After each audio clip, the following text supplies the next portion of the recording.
and welcome to the Wired Biohealth Podcast. My name is Jacqueline Hall, and I am joined by your show's host, Dr. Evelyn Higgins. Hey, Jackie. Doc, it is Valentine's Day. Whoa! What are you doing this year that's special? Getting lucky. No, I don't know. Cut. No, that's funny. Seriously, I think that the love holiday, it gives the opportunity to put the spotlight on relationships in good and bad ways. Absolutely. And absolutely. Most important relationship that we're ever going to have is with ourselves. Right. And I think sometimes we can ignore that on Valentine's Day. But that also attracts people or does just the opposite. If someone has self-confident self-love, which is different from the promoting yourself all the time that's out there, you know, oh, look at me, you know, I got all these new body parts. But if it's really exude from the inside with self-assuredness, self-confidence, that in itself speaks volumes. And who you're going to attract and who you're not. I mean, a lot of those people stay single for a really long time for a reason. Right. Because it's not take a number, flip, let's go, next. True, yeah. And I think the confident self-love, that kind of brings to mind an important topic, that it's a word that has become more commonplace probably in the last 5 to 10 years, I would say, and it's narcissism. Oh, yeah. Gosh, everybody and their brother is an Instagram expert on narcissism. And if I break up with you, it's because you were a narcissist. Was that even a thing in your day? No. No. I know for me, so I'm 33, Dr. Higgins is mid-60s. And go easy. Even when I won't even say growing up as a young adult, narcissism. 63, going to be 64. I'm still on that. What do you mean mid-60s? Come on. For me, it wasn't even a thing, you know, no, 30 years between us, and maybe 2015, I would say that word started becoming a thing. And someone said, what is that? What does that mean? Right. And then applied it to everybody. Right. And so the foundations of narcissism goes back to the mythological character of Narcissus. Right. And it was this person who fell in love with himself, where he caught his reflection in a pond and spent all of his time looking at his reflection to the point where he forgot to eat. He forgot to drink. Right. He forgot to sleep until he died because he was so consumed with himself. Yep. And so that's really where narcissistic personality disorder became a part of the DSM-5. The DSM, yeah. And so when we think of the hallmarks of narcissism, it falls into a cluster B personality disorder. So ones that are similar to that, we're looking at personality disorder, histrionic personality disorder, antisocial personality disorder. And kind of the hallmarks are kind of this drama, erratic thinking, overly emotional. Right. It's just they bring it as far as it can go. Yeah. And I think this is where it becomes dangerous to throw around these labels. Absolutely. Because there's plenty of people who probably have a touch. Sure, there's a sliding scale. Right. Yeah, there definitely would be a sliding scale of it. And I think that it's important when we throw around these words is to not do it without the weight that it deserves. And so when we think about somebody who is a narcissist, everything is about them. Right. And truly living with someone who is a narcissist destroys their partner or the people around them, their children, their spouse, destroys them. Because it really is that intense of a mental health condition. Right. And it's always kind of seeking this outside validation. Right. You always need that. Right. And oftentimes with the narcissist, there's always a new flying monkeys. You know, there's always the new people that they're going to have because that's where they feed off of those new people. Because the old people are like, oh, God, I can't listen to this again. Yeah. Or, you know, they present themselves the same way, Mr. or Mrs. Wonderful, constantly. So they're always looking for this validation from the outside instead of from the inside, what we talked about. And there's always a new group to woo. Right. and give out prizes and, kiss the baby and hold court and all of those things that narcissists do constantly. So they're always looking for somebody new because the old people are like, I can't do this anymore. The people in their lives, they wither. Right. And are destroyed. And I think this is where the new term again, gaslighting, yeah, comes into place, because that's something that didn't exist even 15 years ago. Right. And so it was the advent of the narcissism. I'm thinking of starting these guys back here of light the gas lights, that's what gaslighting meant back in the day. Light them up. And now it's taking the victim and making them look like they're the perpetrator. Right. And you turn into a little kid fight of, I know you are. No, I'm not. Yes, you are. No, I'm not. It's like it goes back and forth and back and forth, and the ridiculousness of all of it. Right. And then we think about one of the other hallmark traits of narcissism is that lack of empathy. Right. For others. And so I think that's one of the areas that we can really see the dangers of narcissism in relationships. Right. Destroy people, the things around them. Again, similar with the other cluster B personalities of the ship's going down and they're taking everybody with them. Right, that verbal abuse, that just doesn't end. Right. When we think about the causes of narcissism, or some things that we see very frequently correlated with narcissistic personality disorder, what are kind of the two, what's the genesis or the origins? So the most simple would be like, and this is the one that everybody wants, it goes back to mom always, like, mom did it, mom did a horrible job, right? And so it goes back to the child not getting the attention that they needed, usually blamed on mom. May or may not be true. Mm-hmm. The other is, which no one talks about, because then it puts it on the onus on the individual instead of get out of jail free card, blaming mom for everything because you're a failure in your life, instead of looking at, man, I didn't do what I was supposed to do, so here I am. Right. The other way is that as a child, this person got away with way too much and learned early in their life that they could control people and that they had power. Mm. And we see this in a lot of career paths.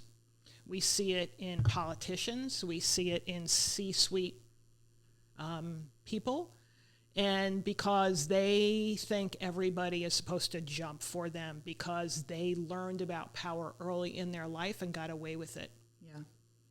I feel like that is an excellent kind of summary of that personality type, because it's always been figuring out whatever they had to do to get what they wanted, right, and not worrying about the collateral damage that they caused, which is the lack of empathy. So it's learned along the way of, I want to get what I want, so I don't care about you. And if you look at society, how we're living now, really, if we wanted to, do exactly what I'm saying everybody does, is like, as a society, this is what we are, because everything is outward.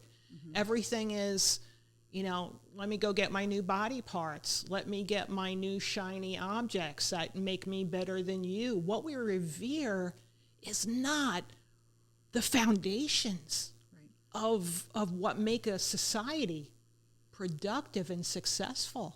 Yeah.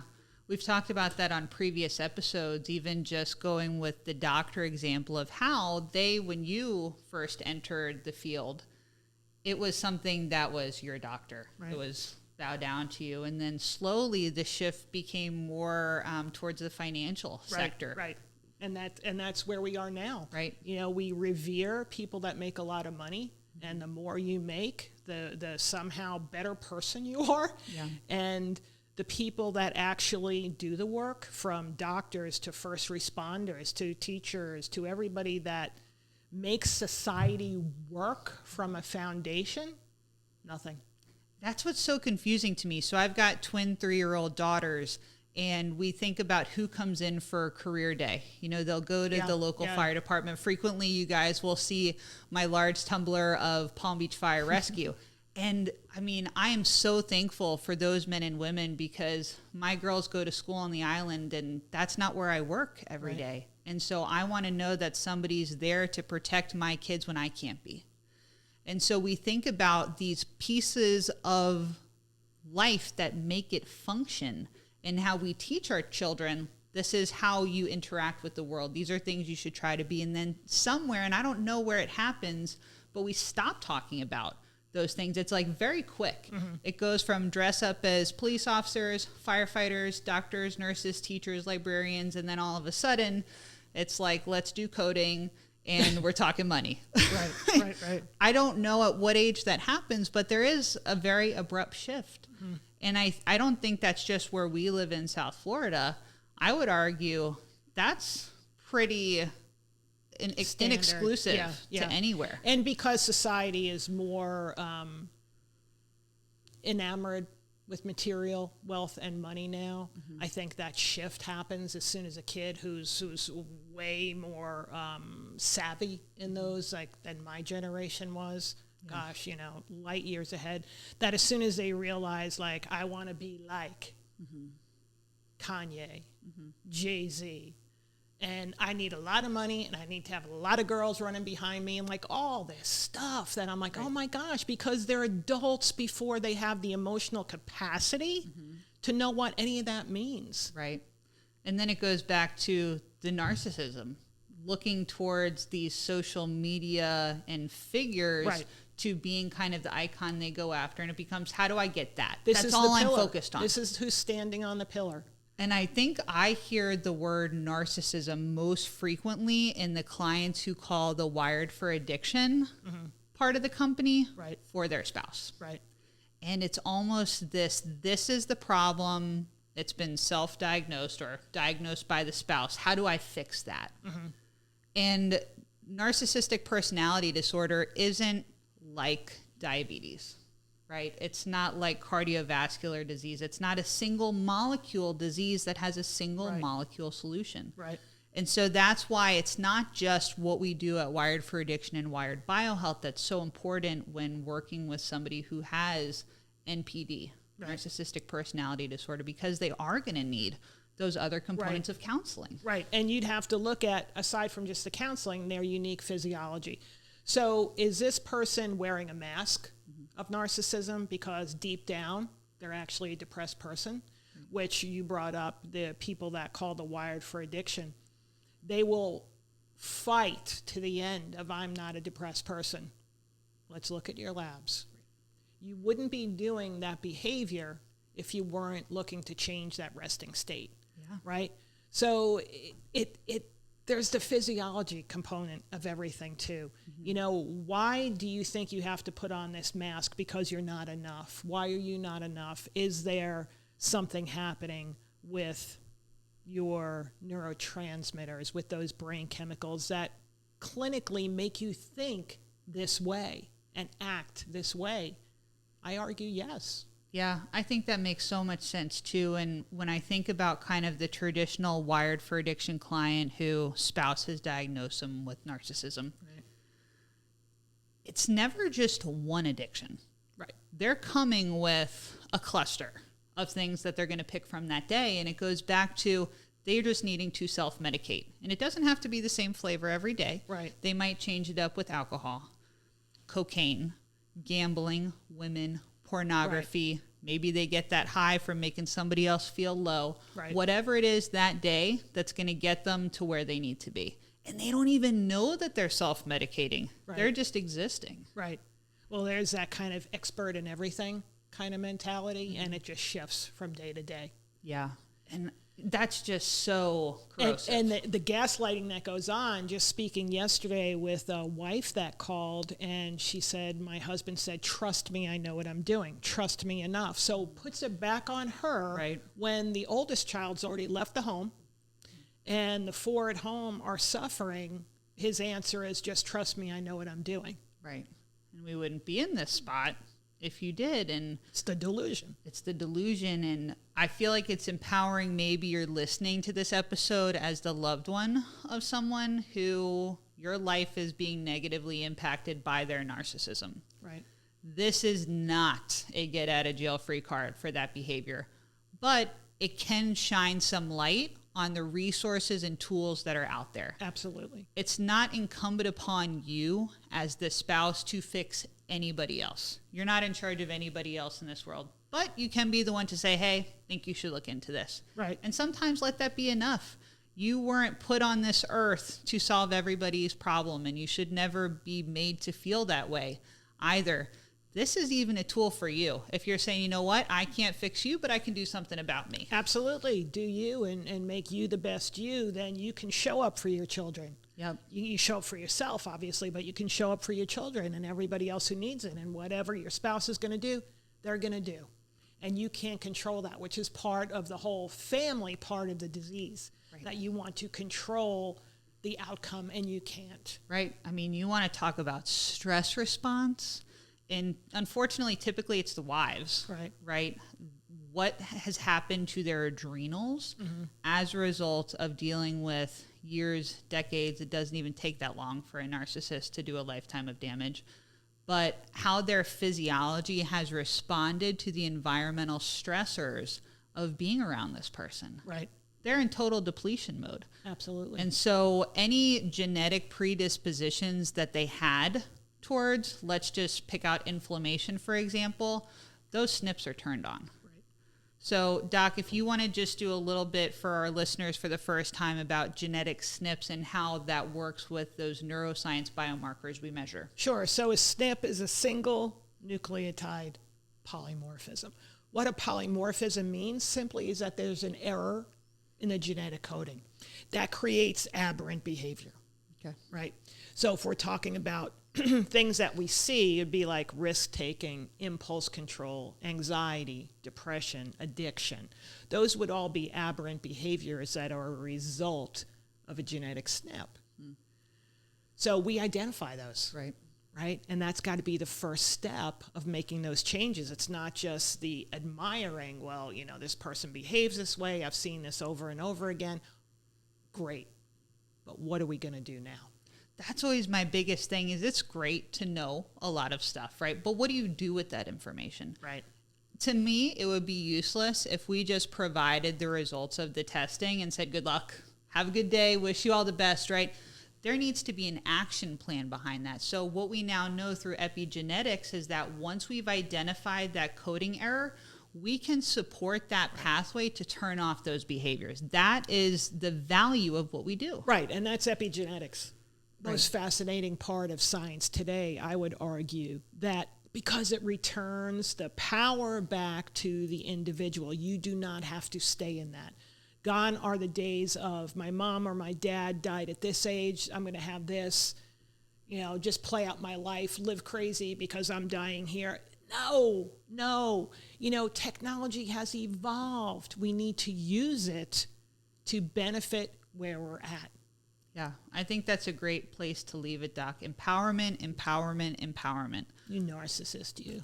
So if you feel like this is something that you'd benefit from in terms of testing, or your spouse, this is maybe a softball into the conversation of, hey, you know, watch this episode. Listen to this. It's not you delivering it. It's blame it on us. Yep. Call the office. Listen to the podcast, listen to other episodes, even schedule a free consult with one of our wellness consultants, whether it's Wired for Addiction, Wired Biohealth, or even with one of the therapists at WBH Counseling and Therapy, because they have access to the Wired Biohealth labs and they know the value in understanding that biological piece of mental health. We've talked about it on previous episodes that mental health is really a manifestation of physical health. Absolutely. And so through these biomarkers, we're seeing that very clearly. This is a physical part of your body that's affecting what's up here. Right. So mental health is not just in your head. So if you're wanting to get more answers and get on really a support plan that is based on your objective physiology, call the office, talk to one of our consultants. We're here for you. As always, Doc, it's been a pleasure. Absolutely. Technology has advanced so much. We don't have to sit in that pain anymore. You know, started out with love and Valentine's Day and the narcissism part, but it doesn't have to be painful, you know, and that's why we're here. So thank you, Jackie. Thanks, fun. Doc. Yeah. See ya. I'm not in my mid-60s.